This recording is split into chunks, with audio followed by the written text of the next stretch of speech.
Pero todos esos intentos han demostrado su singular ineficacia y la seguirán teniendo mientras tratemos de convencer al mundo y a nosotros de que son solamente ellos, es decir, nuestros adversarios, quienes están equivocados. Sería mucho mejor para nosotros hacer intentos serios para reconocer nuestra propia sombra y sus hechos malvados. Si pudiéramos ver nuestra sombra, el lado oscuro de nuestra naturaleza, seríamos inmunes a toda infección moral y mental y a toda insinuación. Tal como están ahora las cosas, estamos expuestos a cualquier infección porque, en realidad, estamos haciendo en la práctica las mismas cosas que ellos. Solo que nosotros tenemos la desventaja adicional de que ni vemos ni deseamos comprender lo que estamos haciendo bajo la capa de los buenos modales. El mundo comunista, como puede observarse, tiene un gran mito al que llamamos ilusión, con la vana esperanza de que nuestro juicio superior lo haga desaparecer. Es el sueño arquetípico consagrado por el tiempo de una edad de oro o paraíso, donde todo se provee en abundancia a todo el mundo y un jefe grande, justo y sabio gobierna el jardín de infancia de la humanidad. Este poderoso arquetipo en su forma infantil se ha apoderado de ellos, pero jamás desaparecerá del mundo con la simple mirada de nuestro superior punto de vista. Incluso lo mantenemos con nuestro propio infantilismo, porque nuestra civilización occidental también está aferrada por esa mitología. Inconscientemente acariciamos los mismos prejuicios, esperanzas y anhelos. También creemos en el estado feliz, la paz universal, la igualdad de los hombres, en sus eternos derechos humanos, en la justicia, la verdad y, no lo digamos en voz demasiado alta, en el reino de Dios en la tierra. La triste verdad es que la auténtica vida del hombre consiste en un complejo de oposiciones inexorables. Día y noche, nacimiento y muerte, felicidad y desgracia, bueno y malo. Ni siquiera estamos seguros de que uno prevalecerá sobre el otro, de que el bien vencerá al mal o la alegría derrotará a la tristeza. La vida es un campo de batalla, siempre lo fue y siempre lo será, y si no fuera así, la existencia llegaría a su fin. Fue precisamente este conflicto interior del hombre el que llevó a los primeros cristianos a creer y esperar un pronto fin de este mundo, o a los budistas a rechazar todo deseo y aspiración terrenales. Estas respuestas básicas serían francamente suicidas si no estuvieran ligadas con unas ideas mentales y morales muy peculiares y con prácticas que forman el volumen de ambas religiones y que hasta cierto punto modifican su negación radical del mundo. Subrayo ese punto porque en nuestros tiempos hay millones de personas que han perdido la fe en toda clase de religión. Tales personas ya no entienden su religión. Mientras la vida se desliza suavemente sin religión, la pérdida permanece tan buena como inadvertida. Pero cuando llegan los sufrimientos es otra cuestión. Es cuando la gente comienza a buscar una salida y a reflexionar acerca del significado de la vida y sus turbadoras y penosas experiencias. Es significativo que el médico psicólogo, en mi experiencia, es más consultado por judíos y protestantes que por católicos. Era de esperar que así fuera, porque la Iglesia Católica aún se siente responsable de la cura animarum, el cuidado por el bien del alma. Pero en esta edad científica, el psiquiatra es idóneo para que se le planteen las cuestiones que en otro tiempo pertenecían a los dominios del teólogo. La gente percibe que hay gran diferencia, o la habría, entre poseer una creencia positiva en una forma de vida significativa y la creencia en Dios y la inmortalidad. Con frecuencia el espectro de la muerte cercana da un poderoso incentivo a tales pensamientos. Desde tiempos inmemoriales, los hombres tuvieron ideas acerca de un ser supremo, uno o varios, y acerca de la tierra del más allá.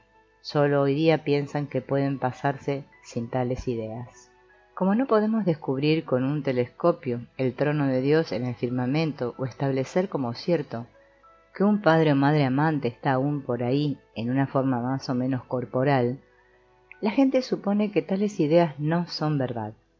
Yo más bien diría que no son suficientemente verdad, pues son conceptos de cierta clase que acompañaron a la vida humana desde los tiempos prehistóricos y que aún se abren paso hasta la conciencia con cualquier provocación.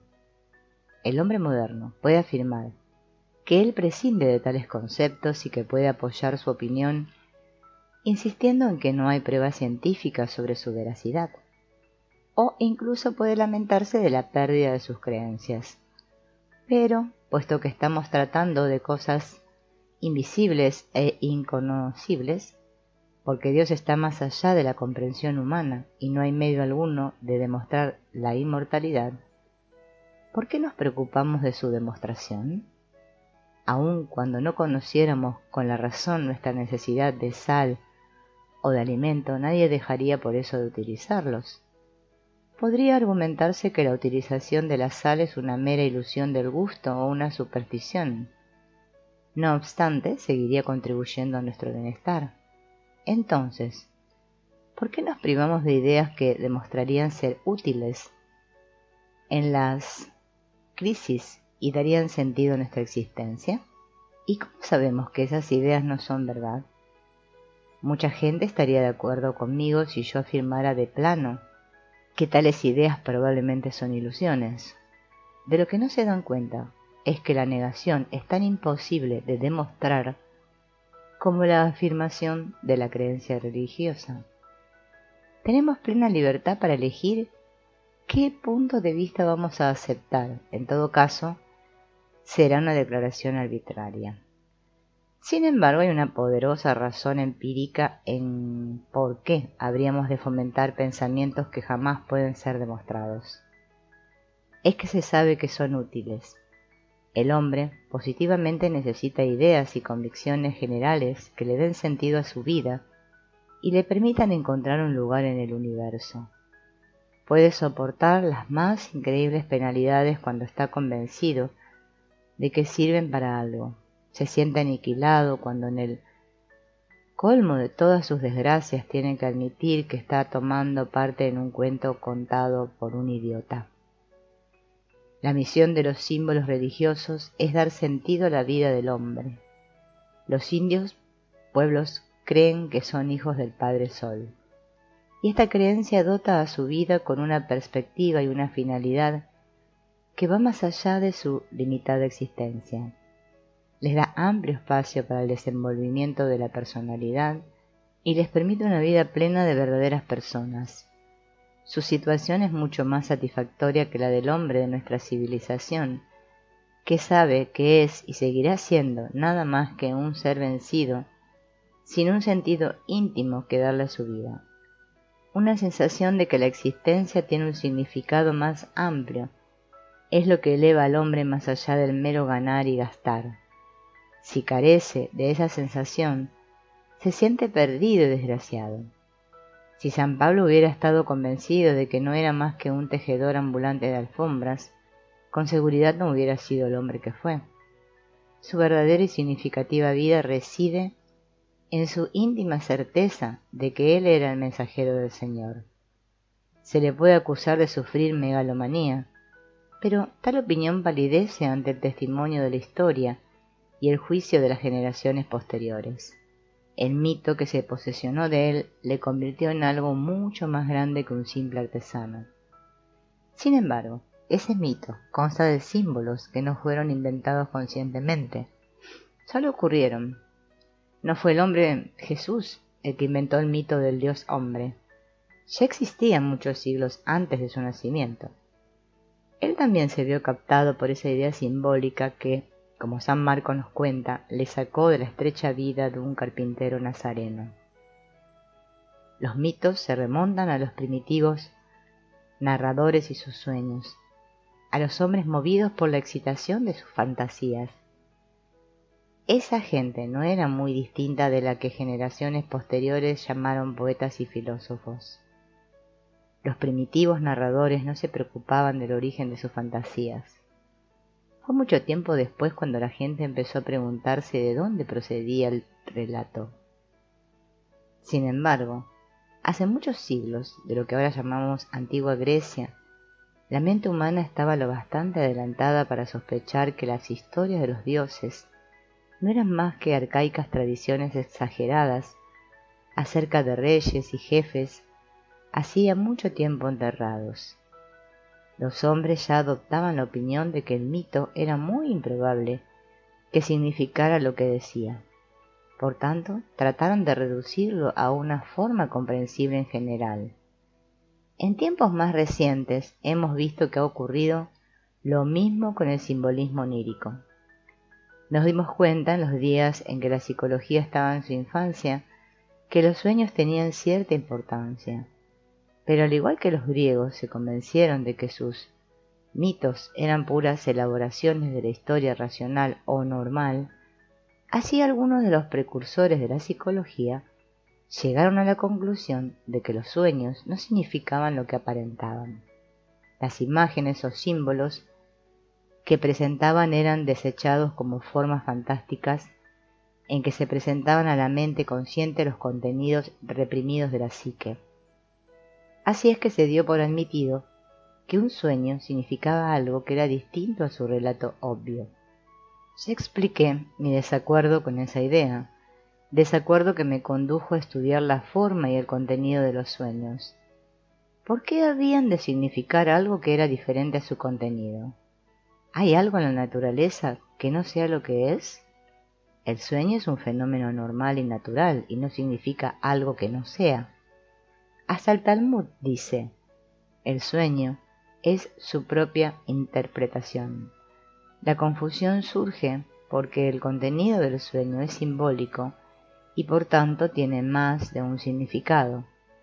Los símbolos señalan en direcciones diferentes de las que abarcamos con la mente consciente y por tanto se refieren a algo que es inconsciente o al menos no del todo consciente. Para la mente científica, fenómenos tales como las ideas simbólicas son un engorro, porque no se pueden formular de una manera que satisfaga al intelecto y a la lógica. Pero en modo alguno son el único caso de ese tipo en psicología. La incomodidad comienza con el fenómeno del afecto o emoción que se evade de todos los intentos del psicólogo para encasillarlo con una definición. La causa de esa dificultad es la misma en ambos casos, la intervención del inconsciente.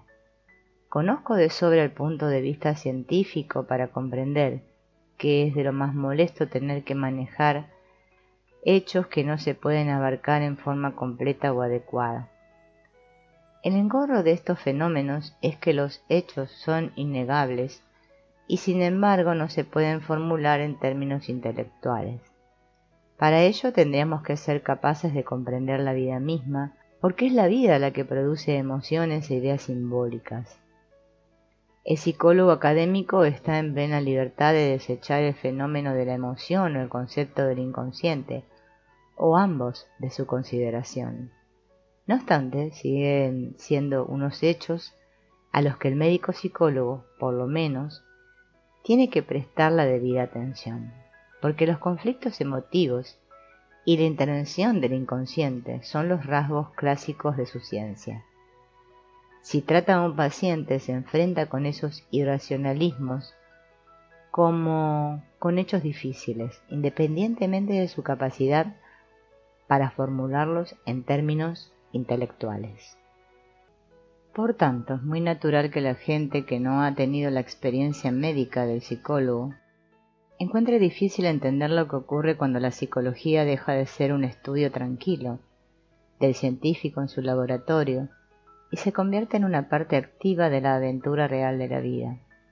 El tiro al blanco en un campo de tiro es muy distinto a un campo de batalla.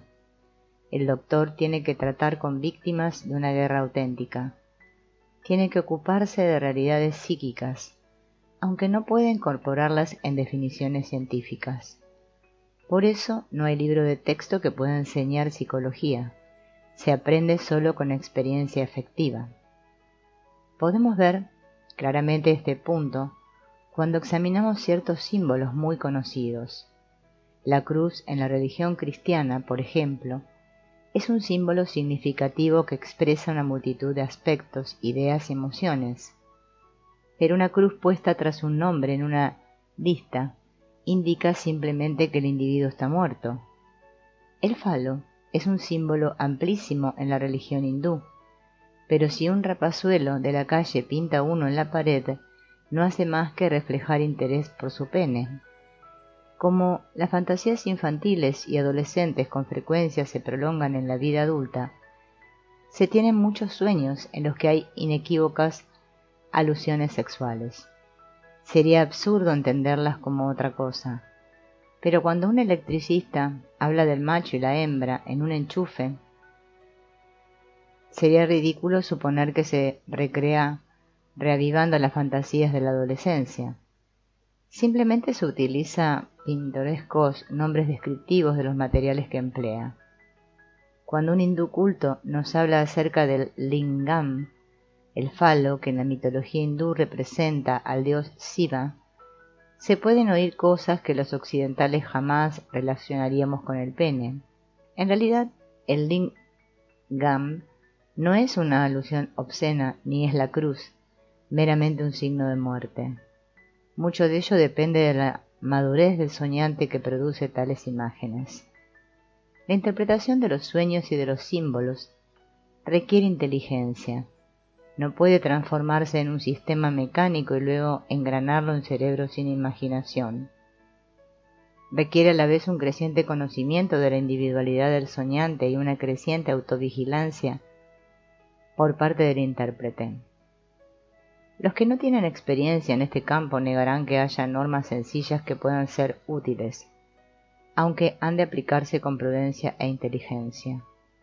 Se pueden seguir todas las buenas normas y no obstante, empantanarse en el más terrible disparate, solo por desdeñar un detalle sin importancia, en apariencia, que una inteligencia mejor no hubiera dejado escapar.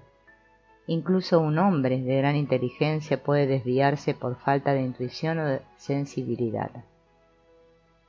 Cuando intentamos comprender los símbolos, no solo nos enfrentamos con el propio símbolo, sino que nos vemos frente a la totalidad de la producción individual de símbolos.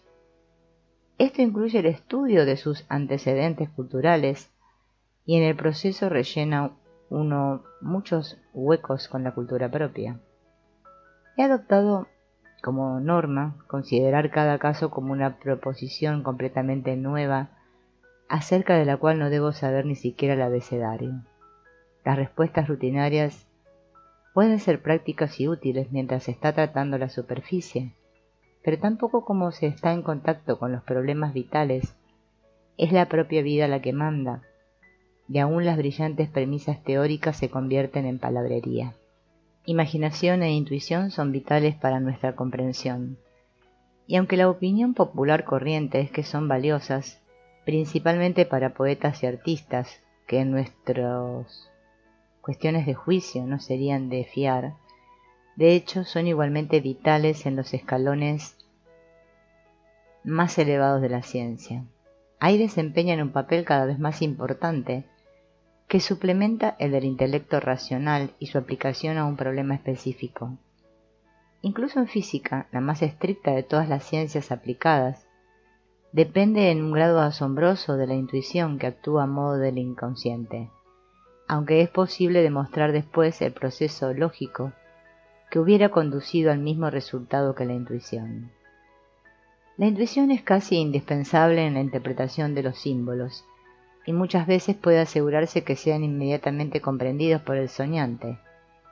Pero mientras esa sospecha casual puede ser subjetivamente convincente, también puede ser un tanto peligrosa. Puede llevar con mucha facilidad a una falsa sensación de seguridad. Puede, por ejemplo, inducir al intérprete y al soñante a seguir unas relaciones cómodas y aparentemente fáciles que puedan desembocar en una especie de sueño mutuo. La base segura del verdadero conocimiento intelectual y de la comprensión moral se pierde si nos conformamos con la vaga satisfacción de haber comprendido por sospechas. Solo podemos explicar y saber si reducimos las intuiciones a un conocimiento exacto de los hechos y de sus conexiones lógicas. El investigador honrado tiene que admitir que no siempre puede hacer eso, pero no sería honrado no tenerlo siempre en cuenta. Incluso un científico es un ser humano. Por tanto, para él es natural, como para otros, aborrecer las cosas que no puede explicar. Es una ilusión común creer que lo que sabemos hoy día es todo lo que se puede llegar a saber. Nada es más vulnerable que la teoría científica, la cual es un intento efímero de explicar hechos y no una verdad eterna. El papel de los símbolos.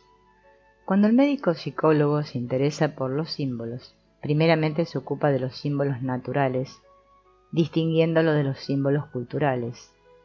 Los primeros se derivan de los contenidos inconscientes de la psique, y por tanto representan un número enorme de variaciones en las imágenes arquetípicas esenciales.